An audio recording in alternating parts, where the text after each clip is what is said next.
Welcome back, everybody, to another edition of Coffee Talk. I am your host, Linda, and I am thrilled today to have a dear friend of mine on. Her name is Monica Rosado. She is a licensed social worker and therapist, amongst other things, including being a wonderful, just woman, friend, creative, artist, wife, mom, all the things. And she really focuses and specializes in providing her clients with evidence-based practices that support deep, sustainable growth. Monica is one of the best listeners I've ever Oh, thank come you. in contact with. She is intuitive. She is a healer in her own right.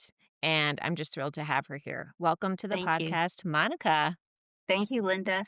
Yeah. All right. So this is called Coffee Talk. So it's always important to kick off with, well, number one, do you drink coffee? And number two, do you remember maybe a moment where you've had the best cup of coffee of your life? And it doesn't necessarily mean that had to like that coffee just tasted so good, but just it was the moment of the cup, perhaps where you were, who you were with, and all that good stuff. Yes, every morning.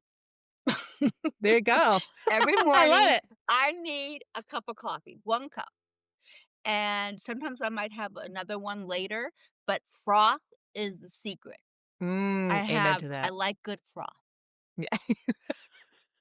If Froth it is doesn't very have good important. froth and I've been through 3 different renditions of frothers because I think it makes the coffee sweet or something, I'm not sure, Yeah. but I like a good froth. I love That's the that. key. Yes. I agree. Froth is once you go froth, you can't go back. There's no going back once It's you add true. froth to your But I really can't function as well without 1 cup. It's pretty my brain, I believe, could be an addictive brain because it's Mm, addictive for me. yeah. I would probably agree with that. I'm a 1 Mhm, cup, well, now really 2 cups a day sometimes, mhm. but that 1 cup is the juice. I also That's just think there's a ritual of it, which is always very the soothing, habit, right? yes. There's the habit of it, which is like, okay, everything's gonna be okay. We're gonna totally rock out this day, which is Right. always lovely. Okay. So you are a licensed social worker and therapist. Mhm. Can you share with I'm a sorry, what was licensed that? clinical social worker, which is Licensed just a clinical little social different. worker. Okay. Out of curiosity, how is that different than regular social work for people listening? So, social work in the truest sense really was about community activism and helping groups of people. And so if I Mm, was going to Columbia, for example, for social work school, and I said I wanted to do clinical work, they probably wouldn't take me hmm, because they really certain social work schools specialize in either group work, clinical work, and I went to a very clinical university. I went to NYU. So mm. I learned how to be a clinician. So clinician is that brings on obviously more of the medical piece of it. Is that correct? Correct. And also becoming a therapist. And Yeah. so Okay. it's a license that you have to take a test for. Okay, got it. I just learned something new. Incredible. Thank you for sharing that. I'm curious, what got you into this work? What really propelled you into this field? So I was originally an art history major, Mm, and I'm going to make the links because some people can't figure out how it all. So I was an art history major, which and at the time I really was more. I think the interest was the anthropological part of art, and I like learning about different cultures and people. And then from there, I decided to become a political science major. hmm, And people go, well, how does that relate? It relates a lot because whatever is personal is political, right? So it wasn't until my last year of college, I took a sociology class. And my teacher was a really great professor, and she gave us an assignment. And the assignment was to go to the cafeteria and take notes about what we observed. mhm. And what I observed, so we all went, and then the next week we came back to class, and the professor just wrote on the board all of our statements. And what it whittled down to is that people generally don't eat with people they don't like. And for some reason, that just made so much sense to me that I thought I understood the language. Like, I really, really understood the language. And so I met a woman. I was on vacation and I met uh, friends of my husband at the time, and he was a psychiatrist and she was a clinical social worker. And I really felt like I remember telling me how much schooling she had, and I remember thinking, I don't know if I could do all that. Like it seemed like really overwhelming. But for some reason, I feel like I've always had an innate ability to understand things at a Mm. very young age. Um, and so social work school really gave me the language Okay, for so what I know intuitively. so many points I wanna kinda go back on and hit on here. Okay, so first, when you say understand the language, what do you mean by that? So the language of we have a codes of ethics that we have to follow, that we are obligated to. Okay. And for anybody who's ever going to go to social work school, this is what you need to study because it's going to guide you on your test. One of the things is having mutual regard for people. Mm, The ability to always find some kind of mutual connection, and that suffering, there's no monopoly on suffering. And at a young age, I read a book. I was very fascinated with how do people live through really horrible things and come out of it mm, in a way where they're not bitter, that they've mhm, made meaning. And the name of the book was Man's Search for Meaning. And it was written by Viktor Frankl. And mm, that really spoke to me. And I read that at a young age. And so I really wanted to understand how people are shaped by their environment, biology. So yeah, social work looks at the biopsychosocial model. And so when I'm sitting with somebody, I'm very, very aware of trying to understand, putting myself in their shoes. Like, what world do they live in? If I was them, what would it feel like to go to this job? Right. mm, So mhm, that was the beginning. And the second part I want to say is before I went to social work school, I thought I was interested in crisis work, so I went and mm, got trained at St. Vincent's to be a rape crisis counselor, and I just wanna say that the best training I've ever had. They taught me from the start, we had to really be in touch with vicarious trauma you're right. and what we will absorb, what we won't absorb, and the tools to not absorb.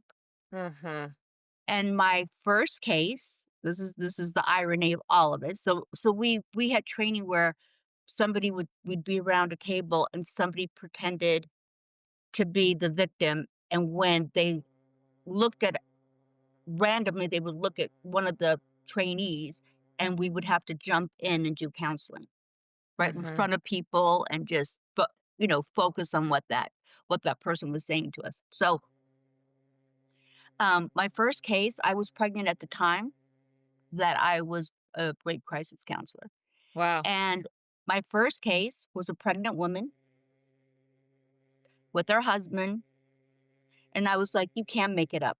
Like, you really mm, can't make this up. right, Like, right, because sometimes we want distance from the population that we're working with.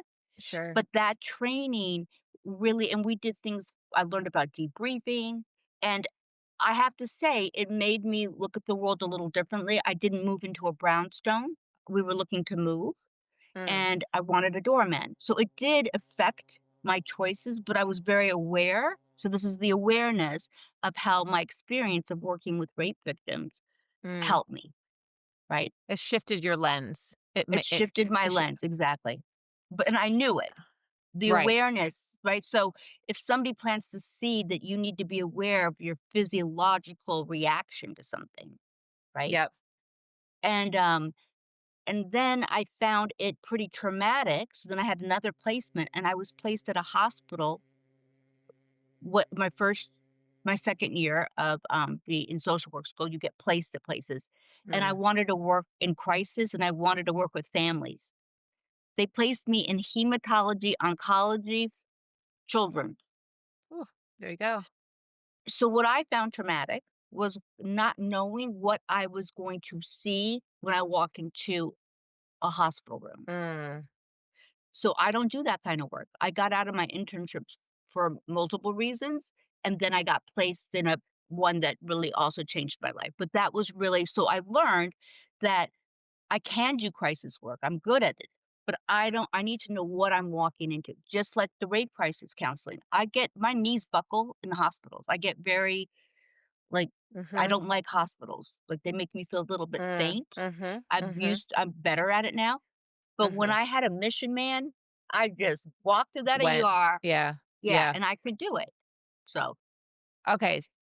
So that really speaks to a couple things. One, this idea of caring, care but not carry, right? So uh-huh. would really Right. love to hear how you have over time really honed that skill of stepping into situations where you can care for that person, but you don't carry that load, right? And I think that in the beginning, speaking as a coach too, it tends to be in the beginning, you kind of start you carry it a little bit because you're just not it's new and you haven't yet develop the skill sets or, to your point, we're mirrors, right? You're kind of put into situations where we become mirrors of one another and you see yourself in that person.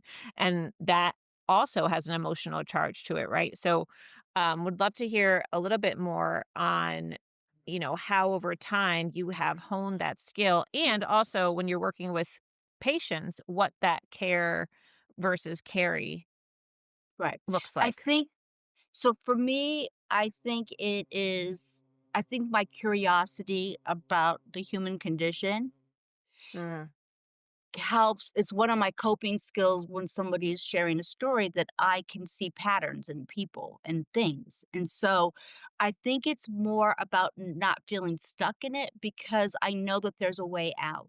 Like I know that a rape victim will get better. That I mhm, know so I mirror, they say, neurons that work together fire together. And through through years of practice, I've gotten more and more interested in the whole neurons and the mirroring neurons. And so while I'm empathetic, I can be in it with them, but I can mhm, also step out. And I'm not sure exactly how I do it, but I mm. know, but I also am aware of when I am carrying it. And I know I try to be really aware.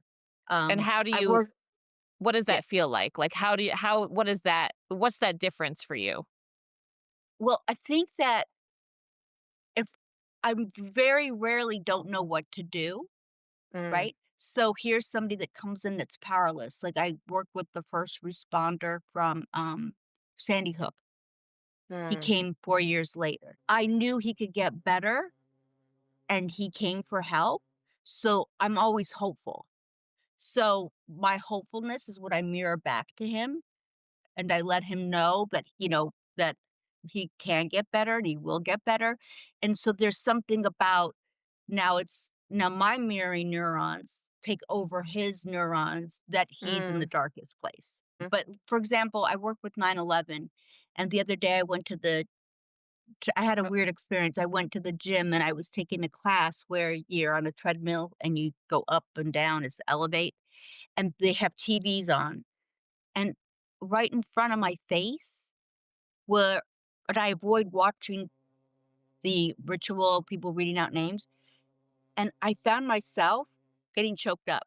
yeah, yeah, absolutely. I don't and I but what's interesting is that usually movement Mhm. helps me get rid of, but I Process. noticed it actually opened me up to it.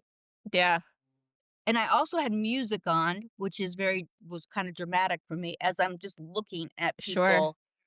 And so, so I know how to take care of myself. I'm very visual. I try to stay out of visual things. So, um, but I think that I just, I think that sometimes I just have to be aware that that's going to affect me.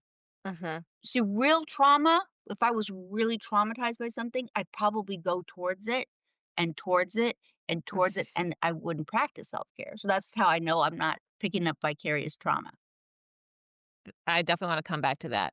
You said, uh, with the, I think it was a Sandy Hook responder. Yeah. Yeah. You knew what to do when he came in, and when you said that, I what dropped in immediately for me was, how fascinating would it be within relationship with one another, right? Even as a couple, right? Yeah. So as you get to know someone and you decide to go into relationship, you go into marriage, right? There's a lot that you find out along the way, right? Right, right. And as a therapist, you obviously, you take an intake. So and you know the trauma that's coming in. So within that, you're able to, kind of, if I'm Mm, understanding correctly, dive into a little bit of that mirroring. So you're able to kind of kind of, but know, not really, okay, so you're because you waiting. people never come in here and tell me they have trauma. Okay, but you know that where they're coming from, but you know that there's Yeah, some well, sort of, yeah, okay. yeah. So the question that came up is, if you were to give, someone who, whether it's single or someone who's maybe in a new relationship, right? What are some questions or maybe experiences that you feel would be beneficial to really get to know that person in a way so that as their partner, right? So there's the me and then there's the we. So Mhm. that you know what to do not only for like self, but also for the per- that the Well, okay, so it's really complicated right. because in coupling, there's this concept called wounds find wounds. Mhm. So you're really it's a very different kind of relationship. It's the only relationship that will make you feel half crazed or just doped up like you've never the first 3 months, you're just doped up. You don't have the Right. clarity, right? Mhm. But if we look at relationships, intimate relationships being a human experience of trying to do better, that we're Mhm. trying to heal something that we don't even know we're trying to heal. Like breast cancer survivors will find other women just randomly, and I don't think it's so random. Like, why are all my, I just met somebody, I really like them, and then I find out that they had breast cancer, right? Or, you know, people who don't have mothers. There was a book I read called Motherless Daughters, right? That Mhm. in college, all these women found each other by chance, but they all lost their mothers, right? So it's the nonverbal. So that's where it gets a little bit complicated. And I think what's kind of fun, after someone's been together is to really figure out what you all have in common, even if it looks like it's different. Mm. So I'm married to somebody whose father was a World War II veteran, and my mother was, a survivor of the war. I don't think that's by chance, right? He's from the East Coast, I'm from the West Coast, but he also was stationed, you know, in San Diego. I didn't know that at the time when I was born, right? He was stationed there. Mhm. So Mhm. there's all these chance encounters. So I think there's a mystery in that, right? Mhm. But then over time, I think that, and this is the hard part about being a therapist sometimes, even with girlfriends or friends, because people will do like or in the past, they would do things that were really just not very nice, like, just not very thoughtful. And then they would say to me, "Well, you're a therapist. You're supposed to understand." I cannot tell you how That's often I've interesting. heard people, "Are you analyzing me?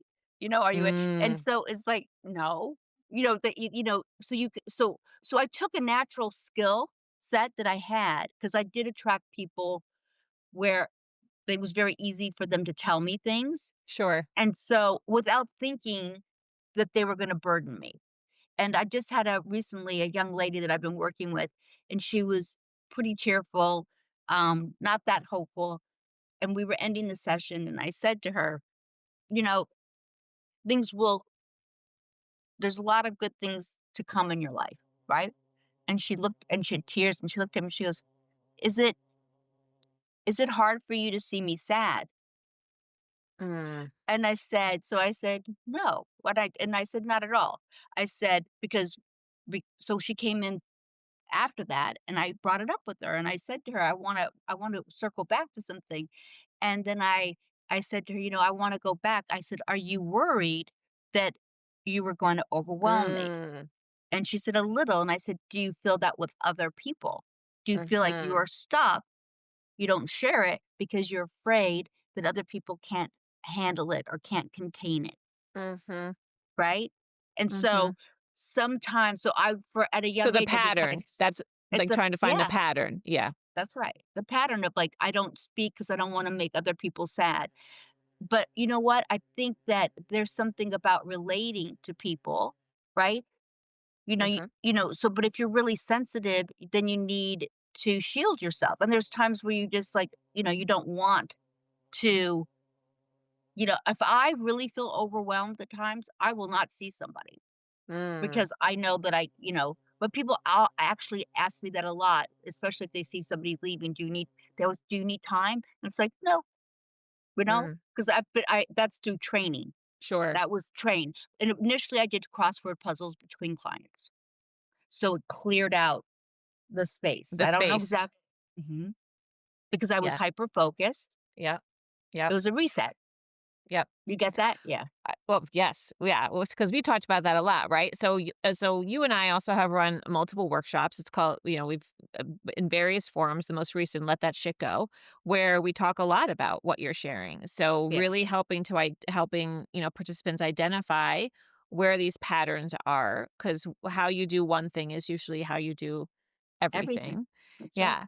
And what I always appreciate, well, there's so many things that I appreciate about you, but you mentioned it before, was this curiosity, and how, within those workshops, how much we speak to how can we shift from that judgment to the curiosity piece of it, That's right. right?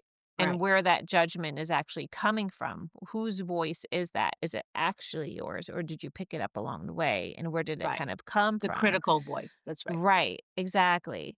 And then the next layer underneath that is, that nervous system component, right? So once that pattern triggers on, there's that nervous system, which oftentimes, I think until you're aware of it, it's happening, but it's all subconscious. So all is the discomfort of it, but the translation of it and the understanding may be lost.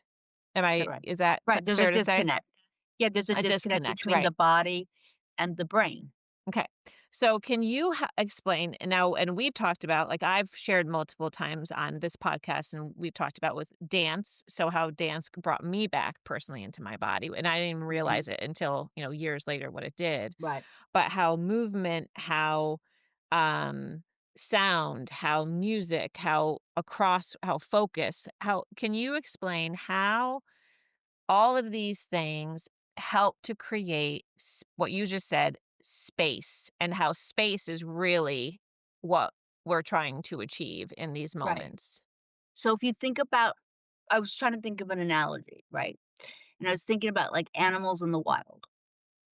So if they go chase to get the prey, which is a primitive instinct to eat, or to run away from something, most animals will shake Mhm.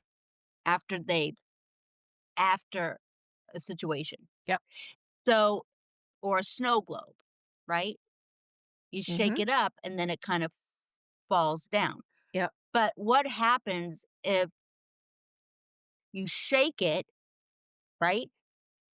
And then it all comes down to slamming down, right? Mm. That's what we want. We don't we want to know that there's a rhythm, right?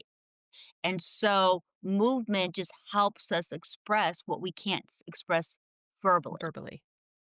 Play. Children play naturally. Why are they choosing to play hide and seek? What is that serving as a developmental stage in their life? London bridges or duck, duck, goose, being chased, right? Mm.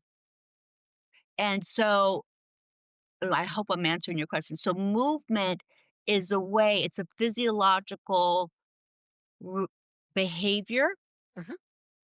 that takes tension and it gets released.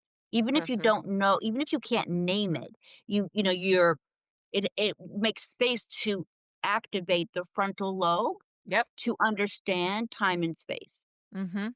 Yeah, that makes a lot of sense, and, we've talked about this book, but Waking the Tiger by Peter Levine Yes, speaks yes, to exactly what you're saying, right? So the yes. importance of, and humans are one of, in nature, like what you were saying, is animals just do it automatically. There's no, because they do not have that prefrontal cortex that we have, which Hmm. tries to then rationalize and kind of and compartmentalize and do all the things which actually do Can help to keep us work. safe and Yeah. work and all the things. Um, but it can also prevent us from kind of very important step, which is to kind of shake it out, let it go, move it out, and create the space. Right. So now, when you're working with clients, because I would imagine, I mean, I know I can speak from a dance instructor standpoint. Not everybody likes to dance. Not everybody is comfortable.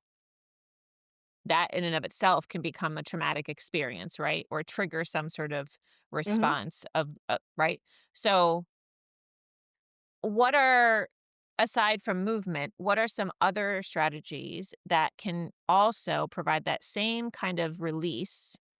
Right. Okay, so this is multi-layered, but so when somebody comes in here, I need immediately to kind of assess, do I work bottom up or top down? Okay, can you explain that? And yeah, so most people that come in here, I would say, have some anxiety. Mhm, Sometimes it's depression. So, but if it's anxiety, right, it means that to an extreme, it means that there's some kind of existential threat, right? Or it just means that they are more worriers mhm. than warriors, right? I don't know if you've ever heard that No, concept. but that's cool. No, but I like that. Right. Right. So there's a gene, and I put it up here. It's called the DRD4 or the DRD2. It's called Okay. the dopamine receptors. Yeah. And there are variations in that Mhm, dopamine gene that allows us to go, we're sensitive to reward mhm, mhm. that we're seeking. And we might get more, I'm one of them. I get more motivated when I have more things to do. But that can be a negative when I'm holding my breath, literally. And I Mm, remember, like, during 2020, during COVID, I had somebody doing work, out on my deck. I had somebody working up on my, painting or something. And I was running around because I had other multiple things I had to do and I had to deal with. And remember, we were kind of isolated. So this was probably the yeah, first time just a little bit. that, yeah, so this was the first time that I was getting to do a lot of different things. And my body's like, yeah. But then I was like, I added one more thing to my plate and I stopped myself and I said, I was holding my breath. I said, I need to breathe.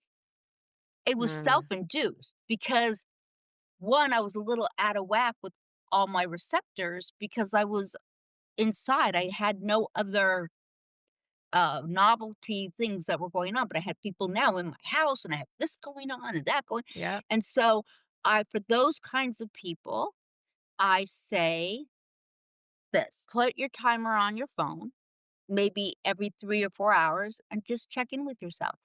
Start with Mm, your toes. Start with your breath. Usually it's breath. I can sit here and see people who are holding their breath. Like, I can actually physically see it. yeah, I see it. Yeah. Yeah, and I'm like, "Okay, so breathe." But it's really annoying for anybody to be told to breathe when they're upset, like, just breathe. It's Now we're like just saying gonna relax. have you Just ever seen that work? relax. Have you seen that work? It doesn't, right? It's like, "No, just say something relaxing to me and I'll relax," right? Right. Exactly. Right. And that's So you exactly right. can't right, so you can't put somebody who's running it's like a so let's just talk about stress. So, let's do the analogy of pipes in a house. Mhm. So, sometimes you get these short bursts that the water is really trying to come through, and then that's a normal stress. But if it's clogged, right, and it's not releasing, it's gonna be a big burst, or it can even burst the pipe. Mm, Right? So stress isn't a bad thing. It's knowing when to pull back to assess what's important, right? brilliant. And Yes, and so stress is because stress is actually there's a certain it, amount of stress that's we actually need it. really And I, good. We yeah, need it. We need to adapt and I make us think I, stronger, like, yes. exactly. I think I told you about natural births and cesareans. They Mhm. found with the babies that are born vaginally, they get the stress hormone and More they actually resilience. have more resilience, right? Yeah. And babies that their heads are so perfect when they're cesarean and they're really mellow. I don't know if there's any studies that show, because I think over time you can, you're going to develop Sure. it. But a Sure. parent that doesn't allow their child to feel stress is a Mhm. problem. Okay, so couple things here.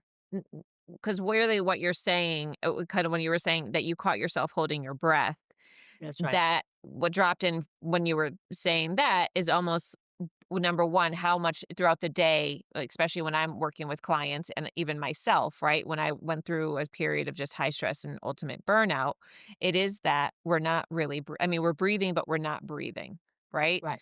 We're going through the day in this constant perpetual state of doing, doing, doing without those check ins and without providing our body, even, workouts are beneficial, but even sometimes workouts become this other thing that's just I have to go do it to That's check right. the box, and it's not serving that purpose of release, it's serving this purpose of kind of performance, right?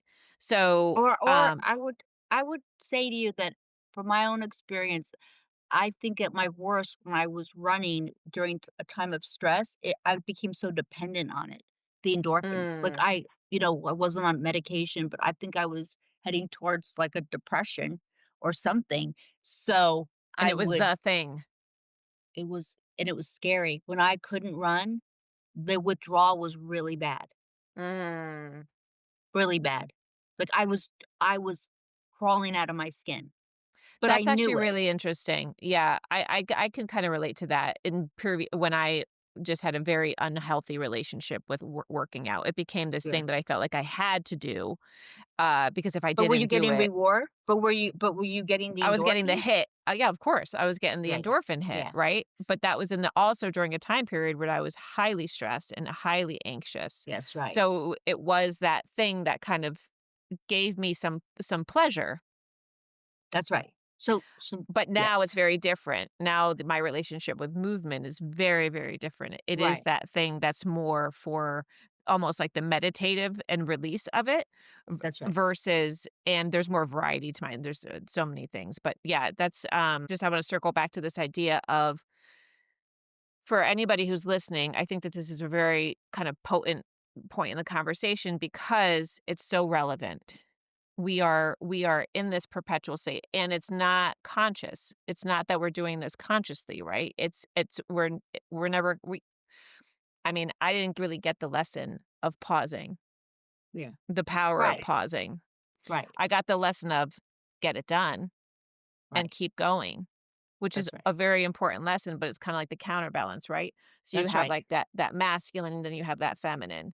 Right. Go on the masculine, be on the feminine, and Right. how we can kind of ebb and that's gonna look different for everybody, but for someone who is listening and is like, "Okay, that's me, I constantly go, I'm constantly holding my breath."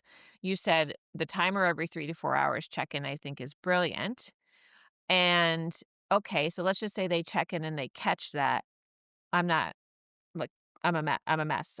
I'm not breathing, I'm all over Yeah. the place, then what? What's kinda Well, step 2 actually, of the check-in? it's a little more simple that by pausing and by being aware from their toes, right? You could do it in several ways. You could say, okay, you could have them go up the right leg and just where am I holding tension? Just Mhm. by Body doing scan. that, there's another technique which I did recently, but I usually use that when I see somebody's just they had the potential to they're stressed out because they saw something horrible on a video. A lot of the kids saw they went on TikTok and saw the murder of Charlie Kirk. So he came in, he was a cute kid, and he so I said, "Okay, name 5 things you hear Mm. 5 things you see, and Mhm, he's, mhm. and what I did is I brought him back into his body, right? Yep. He immediately deleted TikTok. It was that disturbing to him, and he was aware, thank God, because Mm. otherwise it would probably show up behaviorally, Mhm. right? Being Brilliant. upset. And I just wanna say that what it in terms of okay, 2 things. One is the concept of you use it and then it uses you. Mhm. Remember that, because that is the beginning of an addiction. So something that works for you doesn't mean that it's bad, but you need another tool in your toolbox, right? So, and by the way, one thing doesn't work for all people. So part of being a clinical social worker is I look for people's strength, their natural ability. People, we Mm. all have a blueprint of where we go um, to soothe ourselves, right? But if that doesn't work anymore, right? And you keep going towards it, right? It's empty energy. It's not working. And so that's why dopamine seekers, right? Oh, they did this study, and I might be botching this, but um, that if you go to the casino and you're pulling the slot Mhm. machine, Sure. if you do a slot machine that changes the icons as you win. So Okay. if I have apples, orange, Yep. and cherry, Okay. but Uh-huh, now I uh-huh. know you're doing better, and um, I give you a banana, right? And then you know you went up. That's how you get hooked. That's why video games are so That's so hooked. interesting. And there's nothing wrong with playing video games, but when more time is being spent on the drive and it doesn't add up to something. Mm. So I always say to people, the beginning, middles, and ends. This is what heals us. Begin Say more so on that. Say more on that. yeah, find something that you can do that you can it's concrete, whether it's putting the dishes away and clearing the dishwasher, there's a beginning, middle, and end. It's Mm. productive. So we're Mhm. seeking productivity. That's why that DRD4 gene is, and so I just want to read something. Okay. Right, because every So time we complete something, there's a hit. I just did right. that there's that six yes, got it. Right. So how dopamine is broken down in each of our bodies is going to depend whether we're going to be the warrior or the worrier. Mm. So that's why we seek novelty, right? I was talking to somebody who owns a liquor store, and they're Okay. finding that people are using THC water versus the alcohol. But he's very worried about business there's drops in the numbers of Sure. people buying alcohol. So I was talking to him about this dopamine thing and this seeking.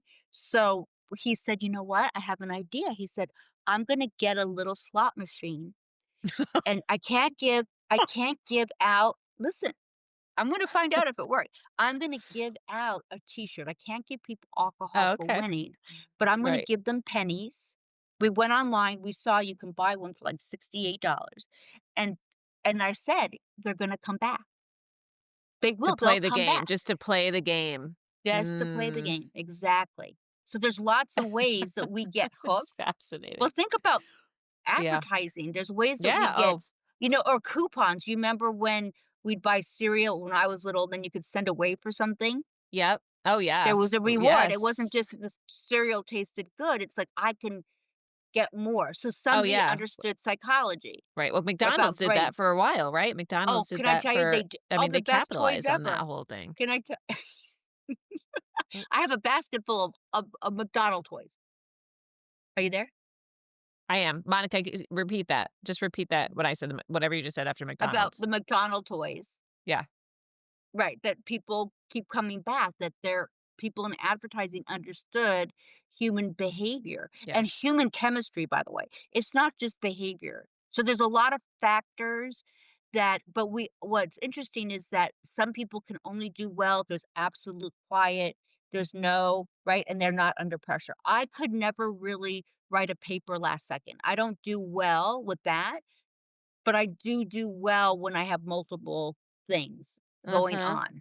But if Mhm. I don't, my brain kinda goes to mush. Mm. So I like variety. So Yep. my job is perfect for me. I get to see different people, different problems, right? I'm hyper focused. My brain is massaged every day.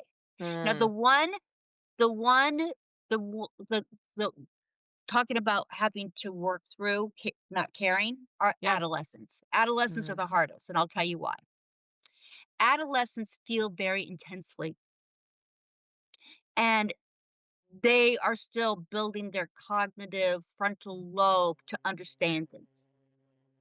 So they may feel more Right. hopeless about things. Mm. So sometimes, like when I'm working with somebody and they left, and I was like, wow, like I don't know how this is going to resolve. Like I very rarely feel this way. But Mm. then I went to myself, you don't have to know. Mm. It will. It usually with Right. adolescents, but And you don't some feel that. You don't feel it as a therapist. I know often because it's so intense.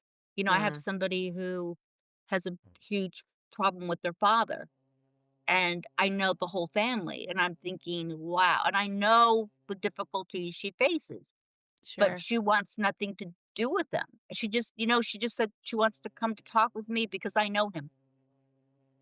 It helps her. I validate. That's all Yep. she needs. But I'm Right. thinking it's so sad but I say it's not that sad.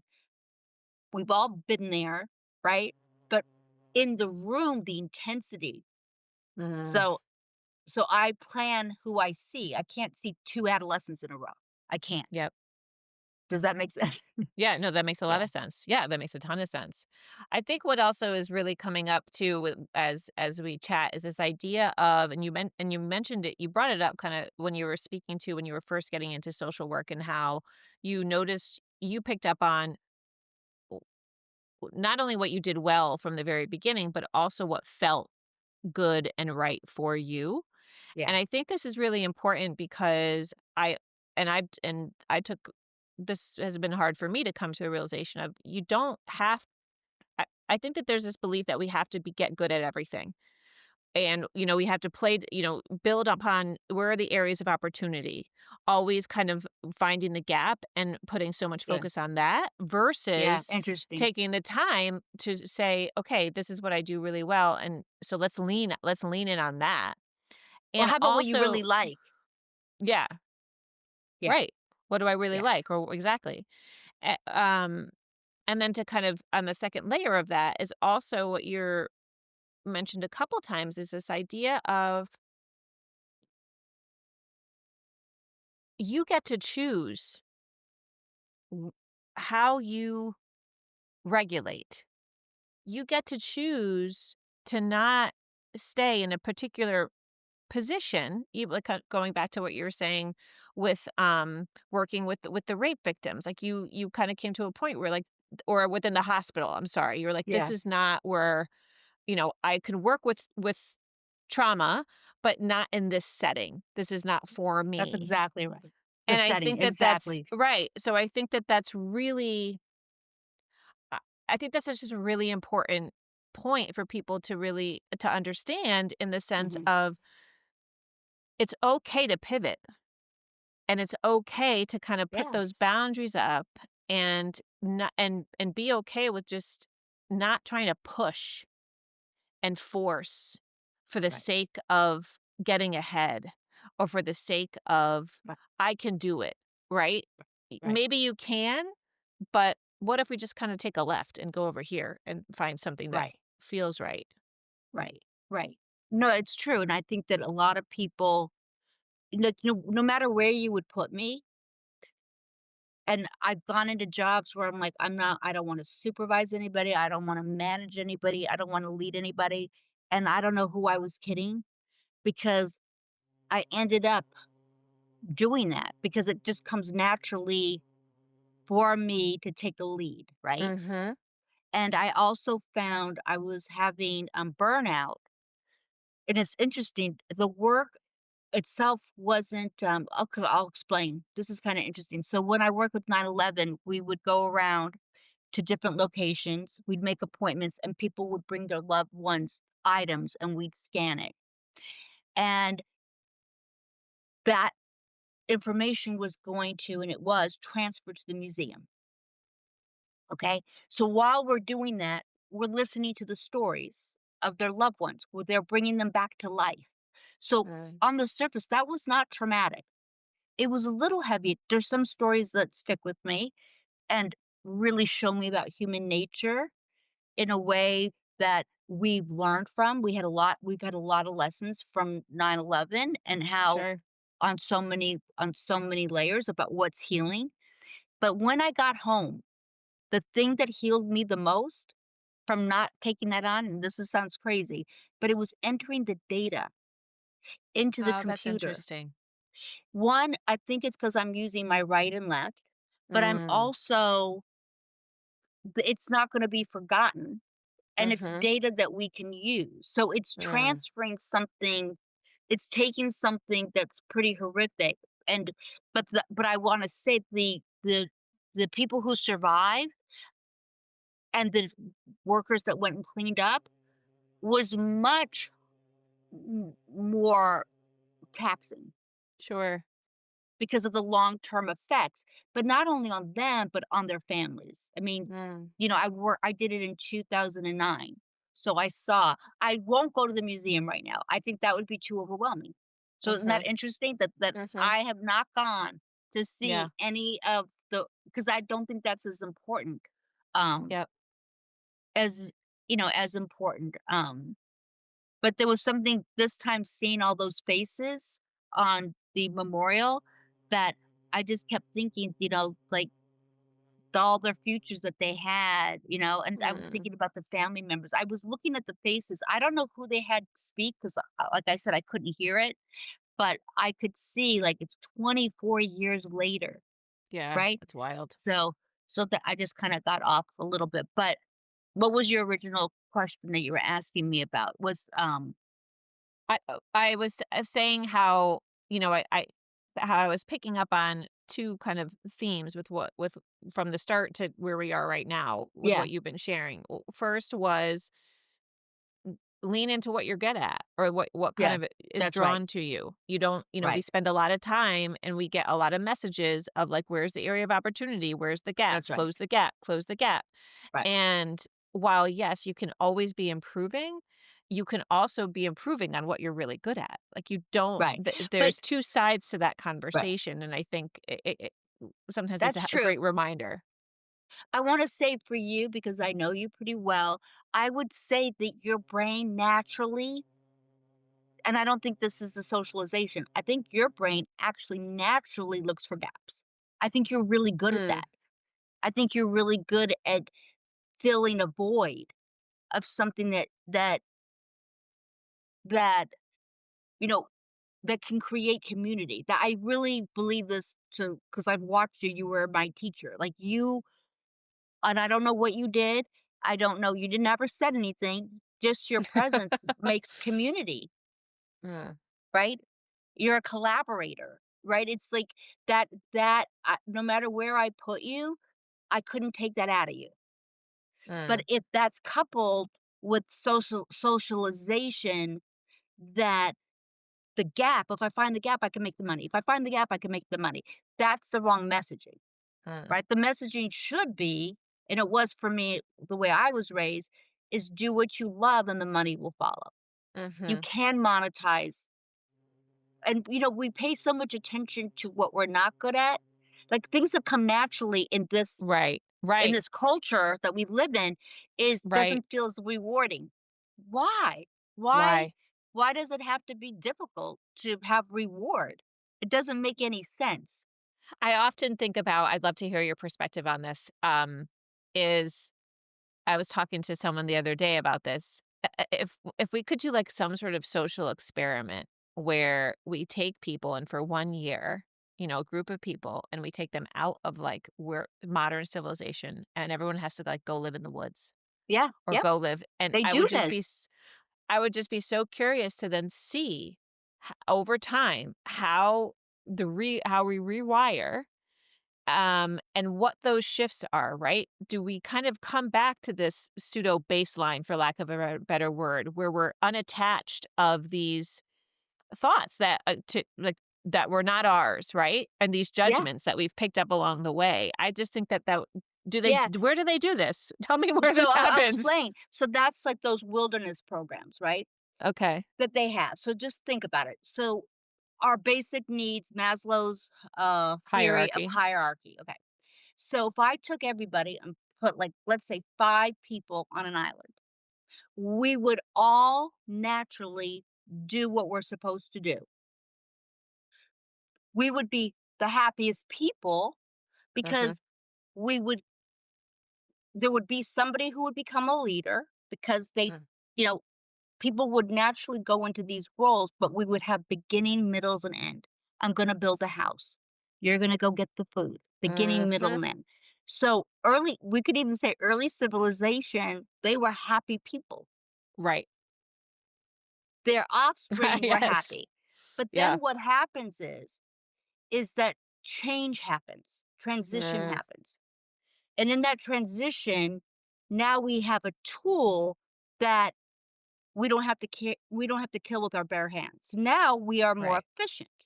So our brains are going, okay, this makes sense. Now I want things to be efficient and I want new things, right? The brain suddenly, now I have all my needs Mm. met. And then we start thinking about government. We start thinking about assigning people roles. But what if you're assigned the role because everybody knows you in your community? You know, Mm. our artisans now were the tool makers for cavemen, right? Mm. Sure. Yeah, So 100%. when we change and our skill set looks like AI, it's going to replace the workforce. It will replace jobs. Some jobs will be replaced by it. Yeah. So some people have to know when you have that survival is about people knowing to get up and move. Those are our survivors. They're not the people who stay back and resist. I think there's a book called Blink that talks about, Mhm.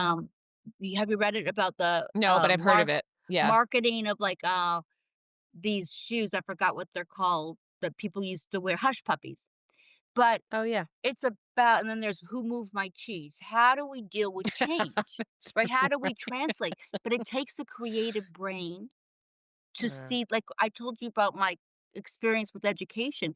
I see the link, but I can't tell you how many people go, "Well, how did you go from political science to social work?" To me, mhm. it's clear as day, right? And it doesn't matter. Well, sometimes for a job interview, it mattered. Like it mattered. Like I'm a clinician, but I also knew how to license. I taught myself how to license clinics. So I go Yeah. for a job, and they're like, "Well, how did you? Why?" And I'm like, "Because a system of providing service provides better service." Yeah. Because you have to know what you're delivering. I can't Yeah. deliver the same kind of care that I would deliver in somebody's house, right? Yeah. Yeah. Or if I'm going, if I'm a nurse and I'm going to your house, it's a different kind of service than you coming to me, Mhm. the Mhm. modality. So, Mhm. anyway, but I think that it might serve. And I think, like, if I had a theory of why, maybe we've lived in a world where we have bought into a culture that uh, makes us more like a cog on a wheel than creators. And there's actually a really good book called, hold on, it's called Instigators and something. And it's about in Mm. organizations, you have people who are the idea people and the people who are the doing people. But an organization that has the person who is supposed to be the idea person, but they want to do, they're not gonna be Mm. happy. I work with, a company where there's a lot of technical people. I work with many of them, and they all come in here and tell me they don't wanna manage people. They don't care about making more money. They love what they do. I've never seen more people love what they do than people who do technology. Hmm. But in order to grow, you have to manage people. So some Right, of in them that need. yes. Right, Yeah, right. So you have in that instigators and model. that other word. So I think that you can see, Simon Sinek, he talks a lot Yeah, I about love this. them. Yeah, yeah, Yes. exactly. Yeah. Yeah. uh, this idea of challenge. It's not that we're not challenged right now, but the how we're challenged has evolved. Yeah, So that's the right. challenge of like early settlers and like was really okay, how are we going to build? How are we going to create? Like what is it that we get to create? Whereas now the challenge feels um almost like survival is like how am I going to get through this day? Like, Yeah, how am I gonna get through this day right. in this system that I Right. feel like Okay, yeah, I am a cog in it correct. versus So a that's creator what of it? exactly, so that's what I forgot. I forgot the end, of what I was trying to point out with the 9/11. So I did this work, but my boss needed a lot of handholding. So she would disturb everybody in the office to just sit next to her to write something. That Mm, burned me out. out. I've never had a job where I didn't wanna get up and go do my job. I Mm, wanted to stay home and do my job, but not be in the office because that was mm. burning me out. So it doesn't have to be we think of burnout like being a nurse or a doctor or in combat, but burnout always will happen if you don't have control over your day.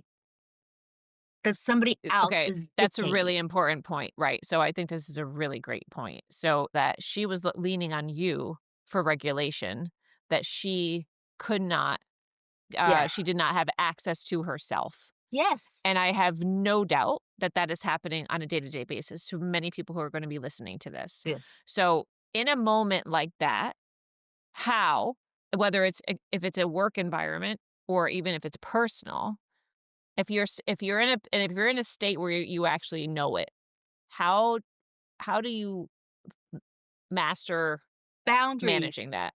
Yeah. Boundaries. Yeah. And also doing something that was difficult for me was to assert myself to tell her no. Literally, no. Just but the thing that helped us was I worked with a lot of nice people that understood what we were all up against. Yeah. So having that shared experience alleviated it.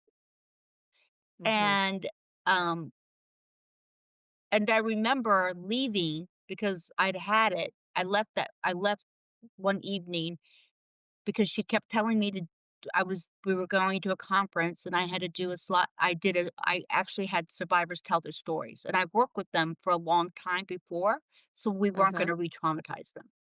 She Mhm. didn't care. The night before, she says to me, "Well, where's your slideshow?" "There's no slideshow." "Oh, I think we need a slideshow." "No, we don't. People are gonna be talking about their experience, right?" Like, it's like a no-brainer. And then I'm ready to leave, and she asked me again where my slideshow was, and I just said, "There's no slideshow," and I left, and I called my father, and I was crying, Mm. and I was like, "I don't know what to do. I don't know what to do. Like, I can't even I have no word." My dad's like, "Quit." And I'm like, "What do you mean quit?" I'm like, "What do you mean quit?" And he said, "Yeah, you can't work with somebody like that." And I'm like, "You're right." So, I wrote a letter that night, and I said, Wow. "There's no slideshow." To be 100% clear, And and no I want slides.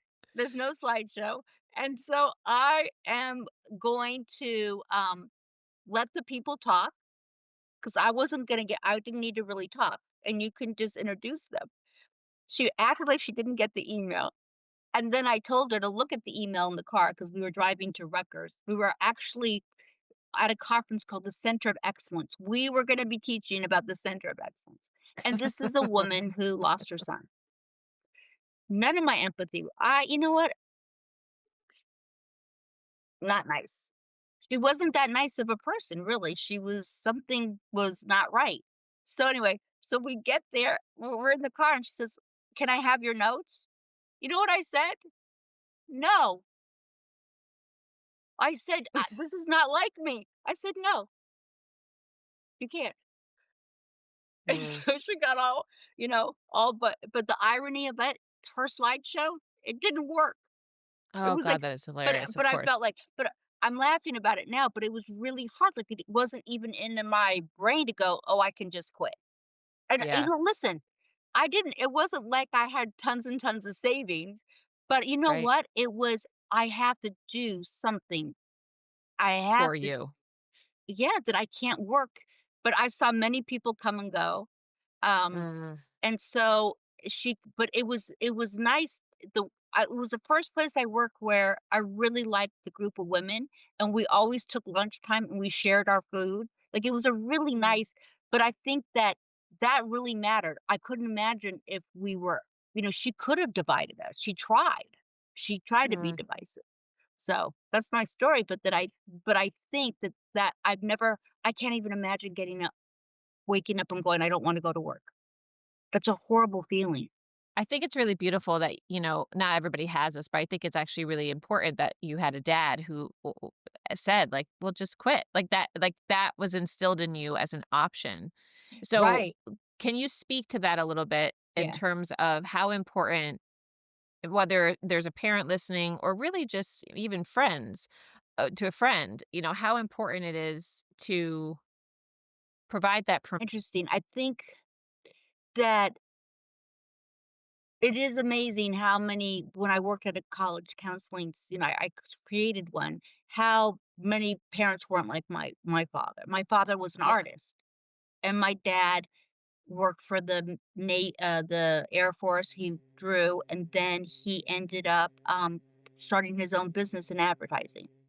Mm, And and then he kind of became like a business consultant as well as doing the advertising, and he got to do what he loved. So I watched that my whole life. You have to remember, I watched the example of what work meant. I work with many mhm, people whose parents worked at a job, they had a pension, they came home and, they had their scotch. And so for them, getting a good job, and there's nothing wrong with that, but because listen, there's something about setting yourself up for the future. But my dad was sure. all about do what you love and the money will follow. And I had a lot of people who try to talk me out of being a social worker. Doctors particularly told me, I don't even use them, blah, blah, blah, right? Or, they don't make a lot of money. I mean, no, really, people, thank God. That I makes so will much say sense right that now. I had because I think it really would have messed with me, right? Mhm, I like mhm. clothing, so people would go, "Why don't you go into fashion?" Are you kidding? Like, no, right? I like clothes, but I do not like hanging up clothes. You know what I mean? What I do I like taking care of them. Right. So so you learned. So I guess for me, eventually it's going to be chosen for you. If you're at a job that's burning you out, I would have gotten there. And it's about taking a risk. And I guess I've had too many positive experiences in a good way where that risk that I took paid off. Mm. Because I think part of it is that I have this survivability. Like if I had to clean floors to live, I would do it. Well, by the way, thank you so much for I didn't for your comment about community. I very much appreciate that. Yeah. My last question is for anyone that's listening who is feeling like, um, I wanna choose more. I wanna develop more choice in my life. I want to bring Mhm. more choice in, but I do feel very stuck in the yuck of all the things. Right. What are what's a step 1 in the and kind of in it what's a step 1 Well, I for someone think like that? okay, so I'm gonna give you a like something that's kind of two things. One is when I say you use it, then it uses you. I'm talking about bad behaviors that are Right. addictive, Yep. right? So I play video games every time I get stressed. I use it. It helps me. I can go back to work. Mhm. But if that's the only thing I have, it's not going to work as much. Mhm. I'm going to get deeper and deeper into it. So that's one part of it. The second part to answer the question is somebody might come in here and they're having they're doing things like they're drinking or they are fighting with people or they're isolating themselves. They have some behavior they don't like. So I have to help them figure out what they're resisting. What truth are they or reality do they environmentally it's not copacetic. So somebody who suddenly has an immense amount of I need to leave here, I just need to leave, I need to jet, and they think that they're half crazy, I would say to them, what happened an hour before? What happened 20 Mm. minutes before? Who did you speak to? What did you see? Right? Triggers. Yeah. Just being aware that they were triggered. Talking about the future can trigger somebody. Somebody who has immense empathy but doesn't know what to do with it, they'll shut themselves out. So I teach them how to block other people's energy, like not to take it on, to be Mm. aware that they are taking it on. Um, Now, if it's depression and all their thoughts are depressing, I say, what are they really angry about? Mm. Because in the true Explain that. sense, Can you yeah, explain that relationship? depression in the clinical way we say clinicians that it's anger turned inward. Mhm. If somebody's really angry, I know they're really hurt. So some people believe if they say bad things about people that they're bad people by saying bad things. Or if they're saying too many bad things about people and that's their story, they're going to have to undo their story. Mm. But usually, to get out of a depression, it's going to feel a little like anxiety, and that's hard. Depression is effective. So it's really about balancing, right? And so I'm talking about adjustment disorders or not somebody who has. So there's a consequence to having chronic anxiety and chronic depression untreated. There are huge consequences to that physically, psychologically, then everything gets filtered through that lens. And some people are just wired to be a little based, based on a lot of different things, just muted a little bit, right? Sure. Um, and different environments, different parts of us come out. So I have people be curious. Well, where do you feel comfortable? When was the last time you felt comfortable? When was the last time you felt joy? Right? You would be surprised.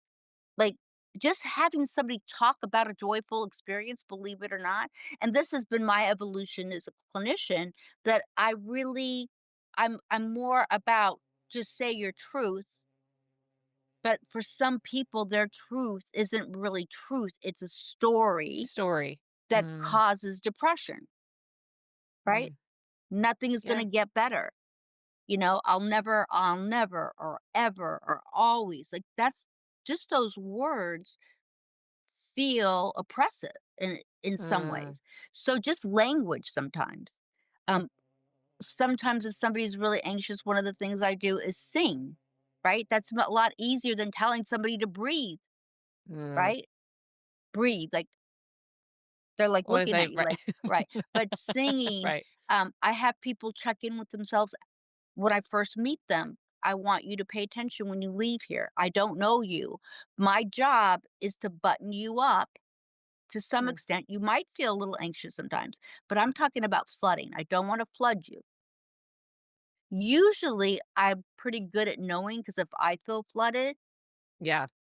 but sometimes I have to ask myself to open up to it. I do get shocked sometimes when I really miss something. Like, I'm like, how did I miss that I wasn't picking up on Mm. something? But I want Mm. people to check in. I don't want you to leave here feeling like you need to go to sleep.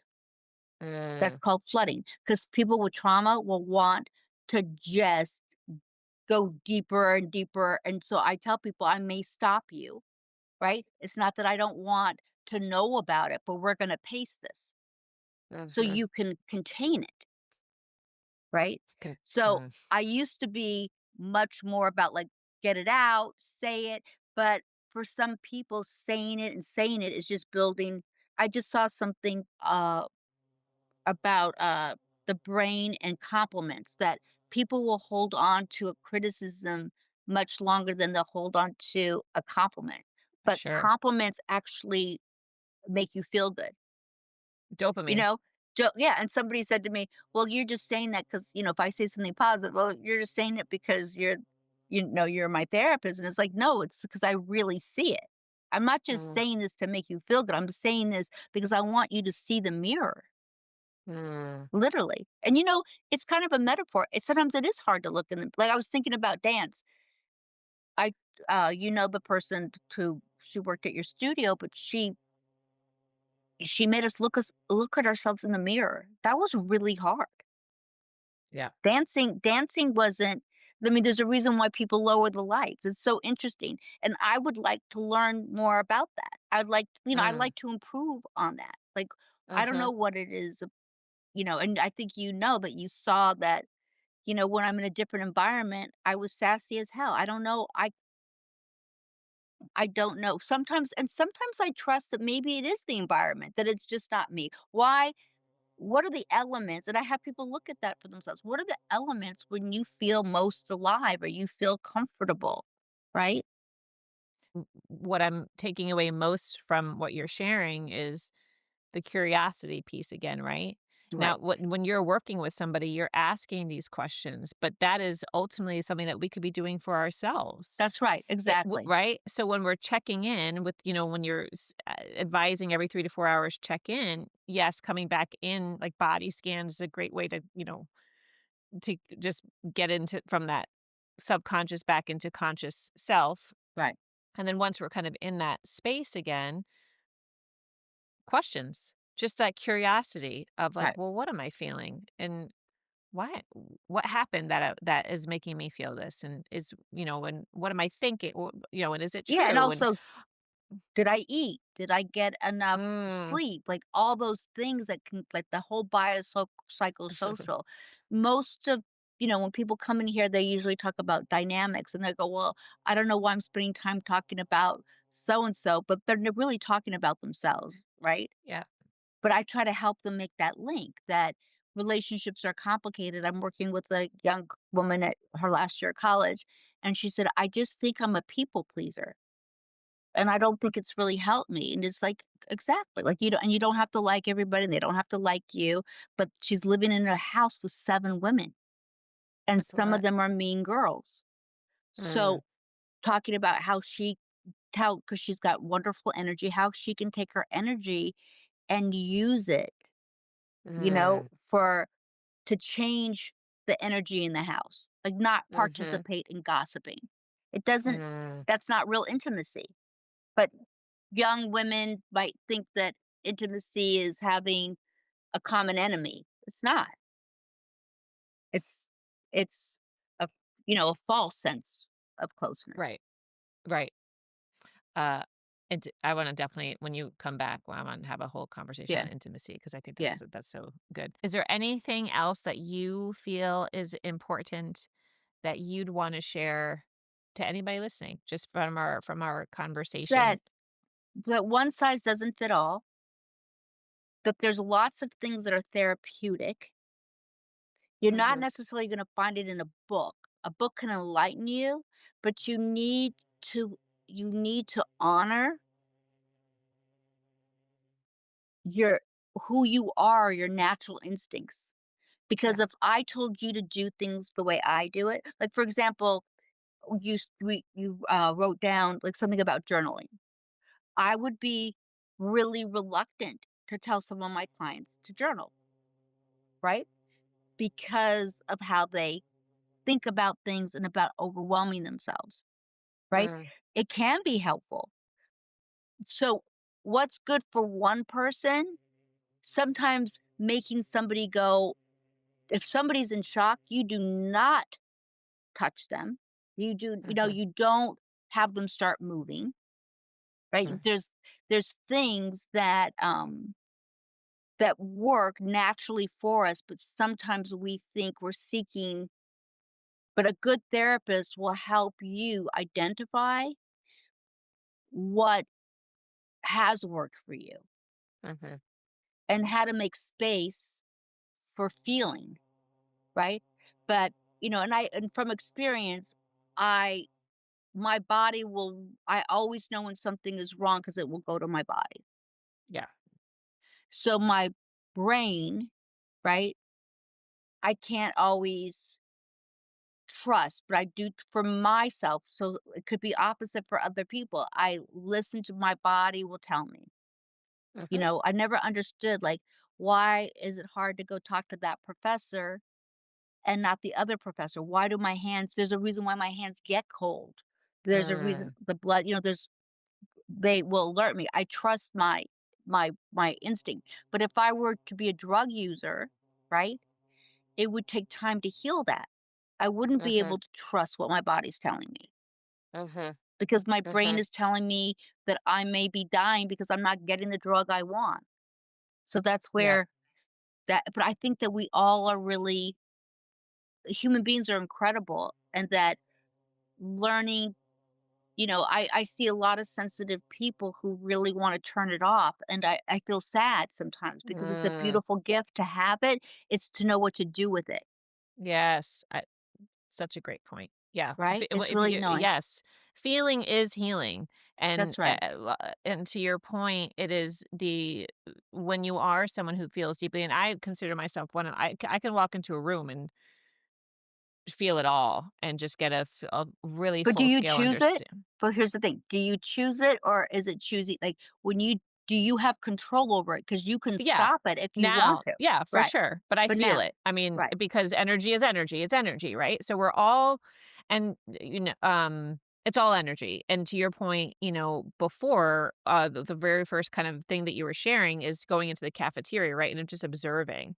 We are no matter what, and I just did this in New York City, which I thought was just so fascinating. We're expressing ourselves and communicating all the time, that's right. with or without words. And there's an energetic component to how we show up, Right. and that is felt. And to your point, you can't there is an option to feel that and kind of regulate through it, right? And so that you're Exactly. not taking it on. And sometimes well, for me, it's breath. Sometimes I'm actually just gonna kind of go outside and then just walk back in and just kind of Yes. that reset, right? And there's a variety of things, Right. but it's that first initial to what you're saying is, are you tuned enough? Am I tuned in enough to the feeling to Exactly. even Or to not, right. to know then what's the next step? And I think that that's one of the that's a challenging piece for some people Yeah. who are even just afraid to feel. Right, and I try to teach people how to turn it on and off, like Mhm. that to use it in a way where they don't get so overwhelmed, right? Yeah. So that's Yeah. yes. Yeah, that's why we don't dance alone. We dance with other people Yeah. And because 'cause we're I what exchanging something. yes, absolutely. And I think the piece that I'm walking away too from this conversation, there's so many, but it's a practice. This idea of and we've talked about this many times with just in conversation and also with the groups that we've done is, perfectionism, it is potent within our society and it's Right. around us every single day. This kind of idea that there's one right and there's one wrong. Yeah, And it's just not real. And I think that the more that we are able to get curious and let go of that judgment and ask more that's questions right. and find people, even if it's just one who you can really start to build that safety with to explore these type of questions. I think that's when real magic and shifts start to happen for Exactly. human beings. Right. Yeah. It's very interesting, right? Because when you hear people say, "Oh, they're so," you don't hear positive things when people go, "Oh, they think they're so perfect," or they Mhm. are so perfect. You don't it's not but we turn it to ourselves and we try to be perfect. It makes no sense. Right. the circles The that we circles, create. exactly. Well, Monica, thank you so much for being here. It was such a pleasure. I love you so Thank you, much, Linda. and I can't wait for the next Let That Shit Go or whatever the Yes, workshop is that we're gonna me come too. out with next. That's gonna be a ton of fun, and enjoy the rest of your day. You too. Okay. Bye. Bye.